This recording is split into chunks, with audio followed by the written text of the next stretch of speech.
coming up, we will be talking about a special purpose acquisition company, also known as SPAC, which is another new way of startup financing, and I'm sure a lot of us actually heard about it. And we're delighted to have Mr. Aron Leung. He's a former transaction advisory partner, RSM Hong Kong, to moderate this session.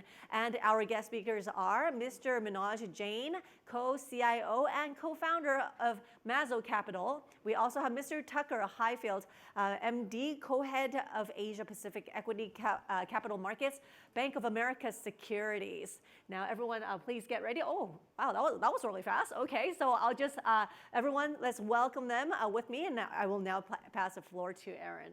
Thank you so much. Gentlemen, stage is all yours. Thank you, Melody. Yeah, this is our last section, and I'm happy to welcome our panelists, Manoj and Tucker, for this section, for their valuable advice. First of all, the section we are going to talk about is the Special Purpose Acquisition Company. In short, we call it SPAC. In the past, I need to say it is out of favor approach, but recently it rolled back in popularity with the enterprises and the investors. What has changed to make it more acceptable to investors and companies looking to IPO? Would like to share view from Manoj? Just Sure. a quick interruption. Sorry, gentlemen. I forgot to actually say the most important thing, just before you answer, sorry, give me 10 seconds there. For everyone that's at home right now, please note that there is a live poll session that is for this session. So make sure you are looking at the screen right now. You see actually the usual QR code and the link. So please do take 10 seconds or a few seconds just to scan it so that we make sure we have your opinion in our live poll. So just take a look. I'm not going to read everything, but the question is, what are the more attractive sector to pick candidates by the SPCA or SPAC sponsors? Why do I always say SPCA? Anyway, okay, back to you guys. Thank you so much. Everyone at home, please do participate. Thank you. Great. Thank you very much for the question. I think it's a very valid question and something that's often talked about when we speak to target companies.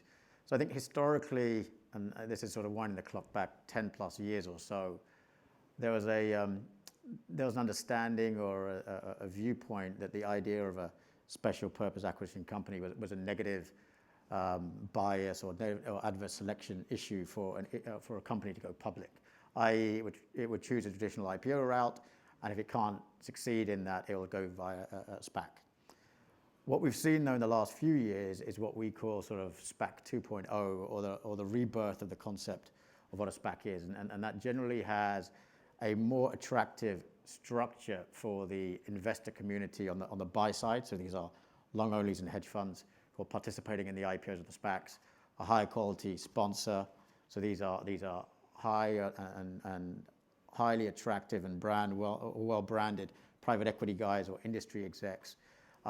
You've got more highly tiered and regarded investment banks involved, which create a sanity wrapper around the product and give credibility to it. In addition, you've had a number of successful exits or monetizations or IPOs for well-known companies, your Virgin Galactics or Open Door, etc., which has meant that investors and companies and boards look at other companies and they look at their respective successes and use those as a boilerplate and say, well, if these guys can do it, surely we can as well. So I think from that perspective, it's becoming a far more acceptable means for companies to bring their IPO forward and to enter the public market, which I think is very important. So now it is even when we talk to target companies, it's a very viable alternative for them to choose to enter the public market. I see. So Tucker, you have any comment on? Yeah, look, I think it comes down to the credibility of the sponsor has been a big aspect of it. You're kind of in the second generation where a first-time SPAC sponsor has now become a second-time SPAC sponsor, a third-time SPAC sponsor. and you're only able to do that if you've been successful with de-SPACing, i.e. finding an acquisition target and acquiring it and making it work in the public market so investors make money. So I think credibility of the product has been very much linked to some of the successes that the sponsors have had. And I think the other thing is compared to a traditional IPO, there are key advantages to it. And so more and more, I think, target companies are appreciating the differences in terms of how they disclose information, the speed to market versus an IPO, and the fact that the money is already in the SPAC means that you have less direct impact from market volatility. I see. So very. I think that's a very good response. That we really want to know what are the advantages of SPAC listing. So my second question will be, I think a lot of our audience, they are tech companies. They could be considering IPO or other forms of fundraising in the near future. Mm-hmm. So what are the comparative merits of SPAC listing as compared to the traditional IPO? And more I want to ask is, what are also the risks and challenges faced by executing a SPAC IPO as compared to the traditional way? Sure. No, that's a very good question. And so when you look at the advantages of the SPAC process and you compare it to traditional IPO, I think some of the things that companies and boardrooms triangulate towards and get a better understanding of is, I think it's the speed of the process. So that the SPAC merger to enter the public market can be a much quicker process. There is you're less subjective to public market movements. So as Tucker mentioned, there's cash certainty within the SPAC structure. There's the ability to do what's called a PIPE, bring in outside investors who are wall-crossed, who can then help to structure the deal. And these are high brand names, whether they're long-onlys or strategic investors or hedge funds who come into this. That gives further confidence to the board that they'll get the deal done. Importantly, especially in the tech space, is the use of projections. So in a traditional US IPO, you cannot provide projections. Here, you can provide multi-year numbers to the marketplace, either when you're getting investors in or through the proxy material. So you can therefore show to the market a growth path which they can ultimately back. And so therefore that gives investors visibility to the future, which is very important, which then ultimately the company has to deliver upon. In addition, what you have is, as Tucker mentioned, high quality sponsors which provide that credibility wrapper to the target company. So for example, if you have a good operator in there, there's an assumption that the operator can help grow the business or be accretive to the process, or a public market investor can help to drive the public market persona from it. So when you look at it, there are a number of advantages. You know, the other things that I think are misunderstood in there is the structure and the mechanics of it means that the SPAC itself isn't controlling the company. So what happens is it's a merger where generally the target ends up owning the majority of the listed entity. So what they're doing is switching unlisted shares to listed shares. So you're providing liquidity to those investors if they need it. And it also means that if anyone wants to do a partial sell down, because everyone has LPs they're answerable to, you can actually do that via a SPAC far easier than you can versus an IPO. So I think there are a number of advantages. The key thing that when we talk to target companies is to emphasize to them is that the de-SPAC itself or the merger is not the start of the journey.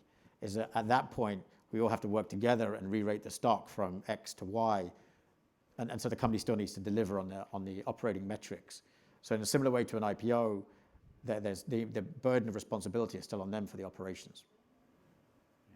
Yeah. I mean, I think the challenge that you have is really, in a traditional IPO, you get research analysts from the banks, right? You get a fully formed shareholder register at the time of the IPO through the various forms of marketing. And with a SPAC, you have, slightly divergent shareholder base, right? You have a lot of the pre-IPO investors that get flipped into the public SPAC.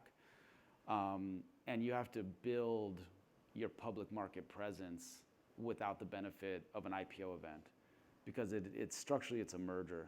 You're merging with the SPAC. And so that takes time, right? And so like Manoj just raised a SPAC for Duddle Street.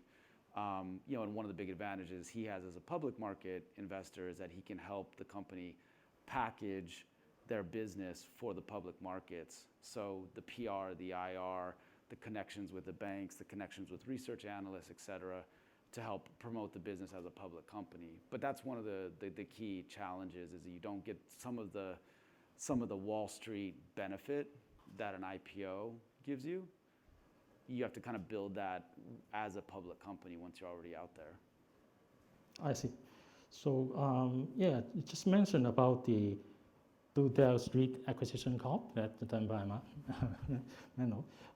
I understand. Yeah, it was done recently, and what was the motivation and attraction for you for this transaction? Sure. Actually, yeah, it officially closed today, so it's publicly trading now on the NASDAQ. I think what happened historically is we'd meet a lot of private companies that come to our offices. They need help. They're looking for capital. We'd work with them, and in terms of what's the best avenues for them, whether they do a private round, whether they do an IPO, etc. We saw a surge in activity in US SPAC listings. We had a lot of the private companies coming to us. And we saw there's at the intersection of capital markets, we thought there's a perfect opportunity here to marry that SPAC capital with the private companies in Asia. As we started to do more work in that area, we realized that we were doing a lot of the heavy lifting and helping these companies. And as we did some internal decision making, we saw the clear next step for us to give true sponsorship to these companies, to convince them, because you're in a boardroom trying to convince a target company to go on this journey, is to set up our own SPAC, launch it, raise it, and invest in it ourselves. So in a scenario where we've done that, we have full visibility on the ability to execute something if we find a target company and we choose to do a merger with them. And for the target company with us as a sponsor, it gives a lot more credibility to the ability to execute, and as Tucker mentioned, drive the re-rating in the public market, because we're public market guys. So we very much say to them, look, you're a private company now. You come through this merger process. We'll help you in the register. We'll help you on the re-rating. We'll switch you from unlisted to listed. Given our public market background, there'll be similar-minded investors who will re-rate your capital structure. So you, through this merger, you get the capital you need for growth and for M&A, and through our expertise, we'll help to re-rate you. And as Tucker mentioned, our goal is to be a repeat issuer, to do it once, to do it successfully, and then access the capital markets again to become to do SPAC number 2. And I think given the wall of private companies in Asia who are looking to access the public markets in the US, there won't be a shortage of opportunity for us. Mm-hmm. Right. So yeah, I mean, if I could add, actually, because I think Manoj's product is quite unique, right? I think if you're in the venture capital forum, there's companies, it's not easy necessarily to raise early stage capital, but it's sometimes a lot easier. I think as you get a little bit more advanced as a business and you get into, I need 100, 200 million US dollars to really break through to kind of the profitability or the scale that I need, a lot of companies, I think, hit a wall. And Manoj's proposition through Duddle Street Acquisition Corp has been able to target capital formation at that sub-unicorn level, which I think is a big sticking point for consumer tech and tech companies across the region. Yeah, right. So as a follow-up, how would you determine how to choose a SPAC sponsor as compared to many types of sponsors in the market? Is there any specific thing you need to observe before you choose the right SPAC sponsor? Yeah, I think if you're a target company, if you take something in the tech space, and you're the board, you're thinking about, do I want to go down this path? Yes, no, and if I do want to go down this path, which are the various SPAC sponsors I should choose to partner with? I think then it comes down to really looking at sort of what is the background of that SPAC sponsor? Is it a particular industry? What's their area of expertise? What do they bring to the table outside of capital? If the goal is to find one which solely has the capital, it's probably the wrong approach. You want to see what else they can add to you as a target company. So whether it's, if you take, in the case of Duddle Street, we had the public market expertise, and we've done it for a number of years to re-rate capital structures. If you have a SPAC sponsor, for example, has a heavy background in operating at a consumer level, logically, if you're a consumer company, it may make more sense to partner with that SPAC sponsor, or someone with a heavy tech background. But again, I think the expectations from the target board and management should vary depending on who the SPAC sponsor they're talking to. And the other factor that's important is, as Tucker mentioned in this sort of late stage venture, is they've got to really think about the economics of what they're trying to solve for. So how much money do they want, how much money they need, and how much money do they want? Two different things, because the SPAC sponsor economics and the structure are in such a way that you may like a particular sponsor itself, but the way he set up his SPAC would mean it's uneconomic for you as a target company, if that makes sense. I.e., the SPAC may be too big for versus the amount of money you need, or too small for the amount of money you want. And therefore, there's a mismatch. So I think there's a number of factors that target boards have to consider when they go through this process. Well, yeah, exactly. It's, the valuation of the company under the SPAC format probably is very different from traditional way of business, because they have, when they have the traditional IPO, they have their own business that they can determine the value upon listing. So is there any minimum size of fundraising for SPAC raising IPO? Sure. I think there's no, so when you look at the SPAC size, if you look in this region, you have some SPACs that are in the circa $50 million range at the smaller end, so $50 million, which means they're going to be targeting companies that are generally 3 to 5 times the size. So it'll probably put it at a 150, 200 type zip code for the target. If you look at something like the Duddle Street, we're at 175 SPAC size, so we're looking at 500 to closer to $1 billion in terms of size of target company. So the SPAC size itself is an indication of how much cash there is within the SPAC, which will then move onto the target's balance sheet. So that's how the company should think about how much money they would like versus the SPAC size. Yeah, I mean, rule of thumb is kind of a 3 to 5x multiplier. Okay. So if there's $200 million in the SPAC, in the cash box, you think about roughly a $800 to $1 billion company valuation at merger. Yeah, I see. So we may go to the sector of SPAC that we will invest in. So from the SPAC out in the market, I see they are more focused in TMT and generalists, right? But how do the SPAC sponsor like you choose the sectors to invest in? And also, why certain sectors they are more attractive to you? Yeah, I think the way we approached it in a very logical way is you get a definition of sectors according to the guidelines in the US, which can be as broad, it can be as a very tight definition, you know, for example, late stage biotech, all the way through to general sectors. So you could have any industrial company. So it could be very broad to very tight. The way we chose it was we looked at sort of what would trade well in the US capital markets. So when you look at that, businesses with Asian growth potential that are out there, they generally happen to be in TMT, healthcare, fintech, and consumer. So when we looked at these industries, one is on the supply side, there's a lot of companies in this region that are within those subsectors, so that's good. So we've got a multitude of choices.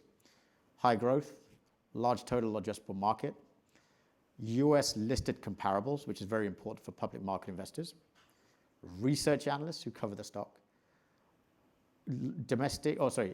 hedge funds and long-only mutual funds who own those same sectors, and high interest from investors on the buy side. So people are interested in these thematics.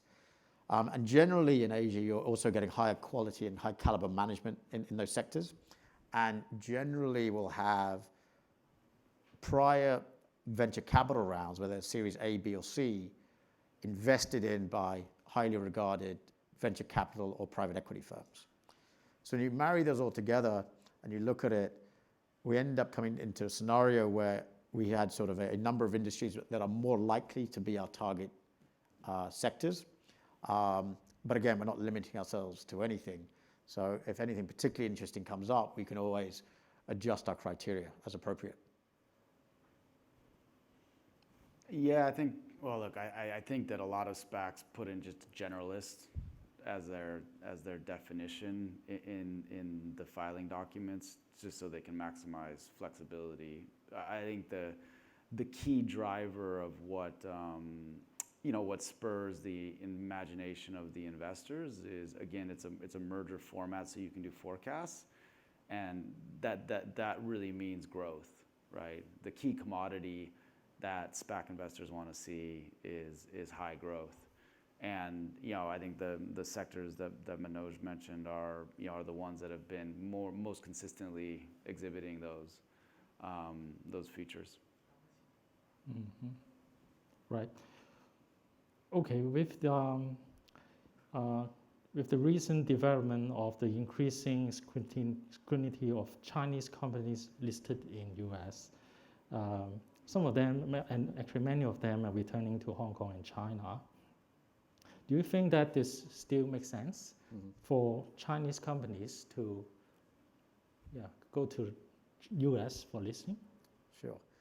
This is something that we thought about during our SPAC process itself. So interestingly enough, you've got a lot of noise about Chinese companies listed in the US. So if you open the Wall Street Journal, it's the front page. Whether that's politics driven, so it's Trump, it's the Rubio, it's the accounting standards, it's the disclosure methodologies, it's the trade war, etc., or a combination. So you have that sort of draft of negativity towards the whole idea. Interestingly enough, this year, and Tucker will know more, we've had a record number of Chinese companies listing in the US than any year in history. So even as recently as Friday was Lufax. Yep. And all of these have options to readily list in Hong Kong. Yet they're still going through the debate internally, which one do we go, US, Hong Kong, and they're choosing the US. So you've still got the allure of the US capital market, US dollar denominated. It's where the comparable companies are. It's where big companies like Alibaba are, and JD and Baidu, etc. So I think there's still a lot of attraction to still list there. They also, when you look at it, prepare themselves for that regulatory scrutiny. So they're willing to have their books audited. They're willing to adhere to the right governance structures and the right disclosure thresholds, and engaging with the sell side. So I think from that perspective, they still want to list in the US. I think what you've seen, and you've seen it year to date, is the very big US listed China companies are dual listing in Hong Kong. Then another tier of them are choosing to privatize. The legacy ones are choosing to privatize from the US. But you've got a whole wave of companies which are still choosing to IPO or monetize themselves in the US capital market. So when you look at it, it's still a very attractive exit for these guys through the merger, whether it's a SPAC or an IPO for Chinese companies. And they weigh that up and the pros and cons. And as we've seen from the data, with a record number this year, they're still choosing ultimately to go to the US, which continues to be the case at the moment. Yeah, and there's more to come. I mean, in traditional IPO format, you'll continue to see a lot of capital raised in the US market by Chinese companies. I think without getting into any geopolitical commentary, investors are telling you what they believe, right? They wouldn't be investing in these companies if they thought that there was a high risk that they would be delisted or that it would be no longer a viable venue. And I think at the end of the day, most people, it's not in anyone's real interest to, certainly not in Americans' interest to have Chinese companies delisted, for just from a economic perspective. And obviously it's a great source of capital for Chinese companies, and investors continue to support them. So it will continue to be a very viable I think, a venue for IPOs. And I think with the introduction of SPACs coming in, that adds an element of capital introduction for these companies that wasn't there before. And they will be seeking kind of stable growth areas, and China represents an amazing defensive growth area. Right. Yeah. Talking about the China companies, what we understand the SPAC, one of the key differences is a war chest of cash with no operations. So the risk and return profile is very different from the traditional IPO. And from the perspective of the investors, what will you say to our audience? And what are the risks prior to announcing a transaction with the target? Sure. Very good question. So in the new format of SPACs, this is in the last few years, the instrument at the IPO is very attractive to the investors and very investor friendly. So how it works is the money that's raised at the IPO is not controlled by the SPAC sponsor. It's deposited in a trust account and earns a rate of return of treasury. So in this case of Dollar Street, I can't touch the money. So it's sitting there in a trust account. So if you invested in the IPO, it goes straight in the trust account. You get the treasury rate return, but in addition, you get a warrant, or in this case, half a warrant per share. So from that perspective, it's a very interesting, it's looked like as a bond plus a call option that has an attractive payout. Your downside is fixed because at any time at a transaction announcement, the investor can redeem the $10 for cash while still keeping the warrant. So even if you like the acquisition, you can roll your $10. If you don't, you can redeem it and get it back whilst also keeping your warrant. So for an investor who is active rather than passive, they can very much make a decision where their downside is fixed. They put in $10 at the IPO, they're guaranteed to get the $10 back, plus they get the warrant in the middle, which gives them the upside should the equity perform very well. So from that perspective, the cash is safe, it's effectively in a lockbox. The sponsor cannot touch it, which it has to come through your approval to touch it. Even if you approve the deal, you can redeem the money, which is a highly innovative structure that's not seen anywhere else in the world, and somewhat perverse, which means that you've got an investor class who'll look at this exactly in almost like option theory. So from that perspective, your money's protected, you have your vote, you can redeem your cash, and you can still keep your warrant. So in the new format, it is, while the cash is in trust, the sponsor cannot touch it and it's very safe, which is why in a very low rate environment that we're in at the moment, and we'll probably continue to be in for the foreseeable future, the demand for the product at the IPO is highly robust. I'm not sure there's much to add to that without getting even more technical. But I mean, the key point for the acquisition, i.e. the companies that are coming in, is there's another feature of the SPAC, which Manoj alluded to, which is a PIPE, a public offer of private investment in public equity, and that's used to you raise additional capital. There's money in the SPAC in the box, and then there's additional capital that you raise once you've decided on acquisition target.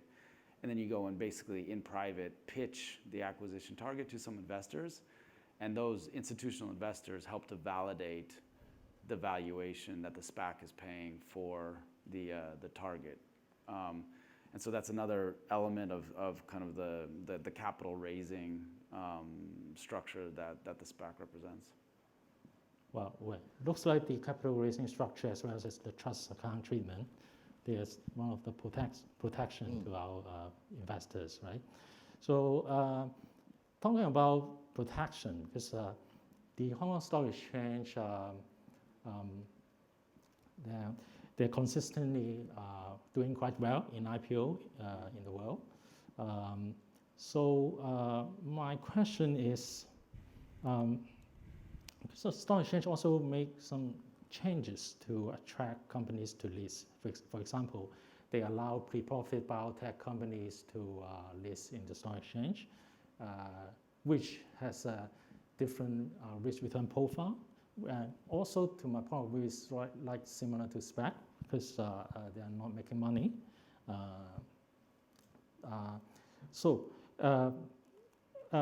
To me, will you suggest Hong Kong, for example, the stock exchange, to adopt a similar structure like the SPAC as compared to NASDAQ? And what is your opinion of any changes you will recommend?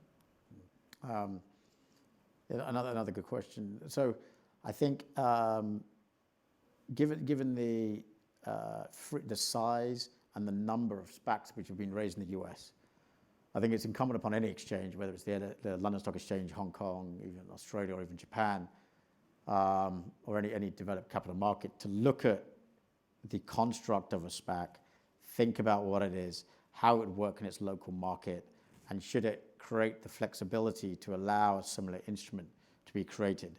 Some of the issues can be social, some of them can be political, some of them could be economic, but ultimately the vibrancy of the product and what it does to an exchange, in a similar way where Hong Kong's made changes to the variable voting rights and these other things, the Hong Kong depository receipts, means that I think all exchanges should be giving consideration to whether they should allow such instruments to be created. At the same time, they've got to think, if we create an instrument or we allow the instrument to be created, do we think there will be demand for it? So it becomes a bit of a circular argument. But I think if for all of these exchanges, especially if they're publicly traded, which London, Hong Kong, Australia, and Japan are, they've got a duty to their own shareholders to think about innovative new products in order to drive their own revenues. So I think every exchange should think about it, consider it. Now, whether it can still match up to the US alternative is a different question. Yeah. Manoj is right. I mean, the incentive structure is there. I mean, to put some numbers around it, there was $53 billion worth of issuance in the United States this year, over 142 deals, which represented 50% of all of the IPO volume that happened in the US. It's obviously an outlier of a year, 2020 for SPAC creation, but those are pretty significant numbers. So if you're the Hong Kong Stock Exchange and you see $53 billion of issuance, from cash box structures, you have to kind of take notice and think about kind of what's going on. I think with that said, making sure that you get the structure correct is very important, because I think there's been more permanent capital type vehicles that have been listed in London in the past and things like that, and those structures are much more challenged. This structure is a true acquisition vehicle that creates incentives on all sides, right? When Manoj started Duddle Street, or when anyone else starts a SPAC, they put at-risk capital up front, so they're highly incentivized to go out and find an acquisition that works. So if they do it, they need to make sure they get the structure correct.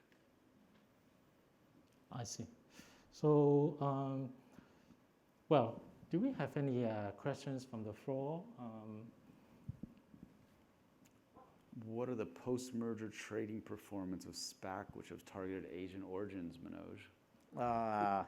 Good question. So if we look historically, there haven't not been a significant number of Asian-linked SPACs. I would argue the historical ones, by and large, or by number, have been smaller in size, and of lesser caliber or branded sponsors. The targets chosen are therefore smaller in value and are less high profile, which has meant that the post-market performance of those SPACs has been negative.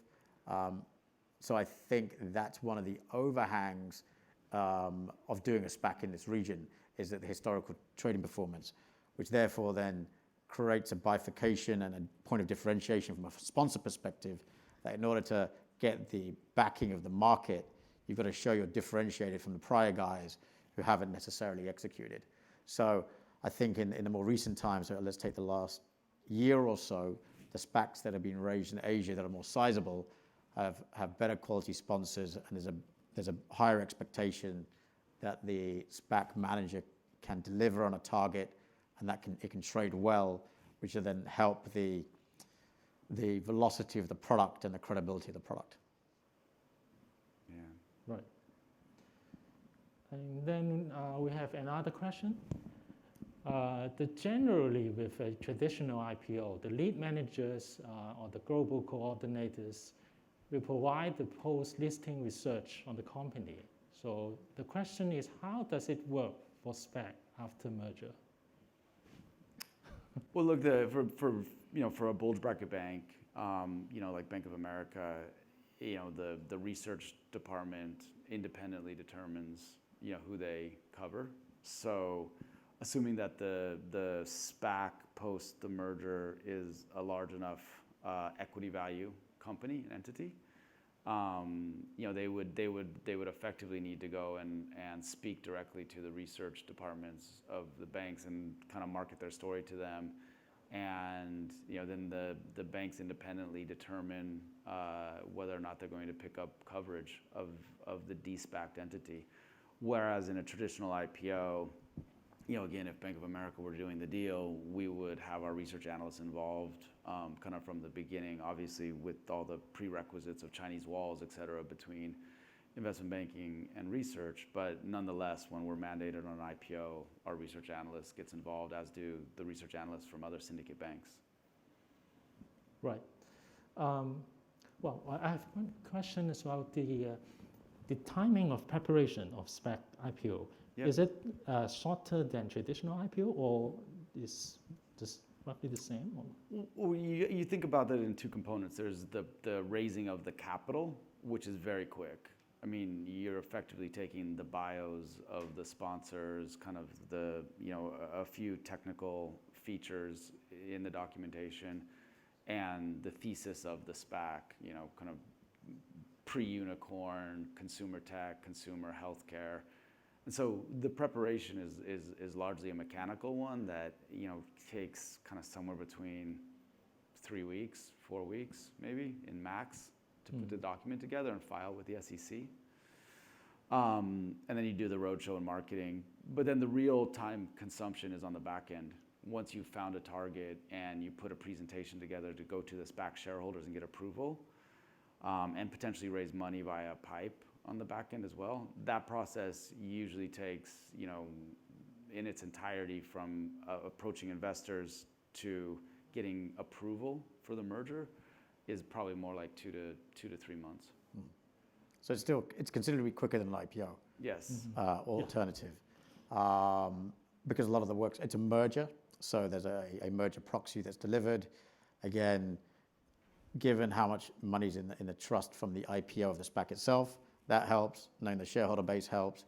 As Tucker mentioned, getting the pipe done helps. That can all happen simultaneously with the documentation being done. And so you effectively can bring forward a lot of the steps, which can make the process less than half as long as an IPO quite comfortably. Yeah. And that's very attractive. So you get the timing saving and the certainty of the outcome. And when you're talking to targets, you can say to them, you're going to get the money a lot quicker. That's good for everyone. Yeah. And then you can spend it. Yeah, it's a key advantage. I mean, a traditional IPO would be 6 months, and then 6 months subject to market conditions. Yeah. Yeah, well, I think that's very attractive because the timing is talking about a few weeks as compared to months, even years for the traditional IPO. Yeah. For an acquisition, of course, for a target, it's more of like course. 2 to 3 months. But the painful period probably is the doing the acquisition and depends on the timing, right? It could be a long time, depending, how it's going. So. Actually, question. Can I raise a question from this side? I really wanted to join the conversation, if you guys don't mind. Actually, remember how before, at the beginning, when I asked we invite the audiences to actually participate in the polls? If everyone look at the first question, this is the first one that we asked. We were asking about what are the more attractive sector to pick candidates from by the SPAC sponsors. Now, that was question number 1. And I know that there's actually question number 2. So would everyone please also direct your attention to the screen?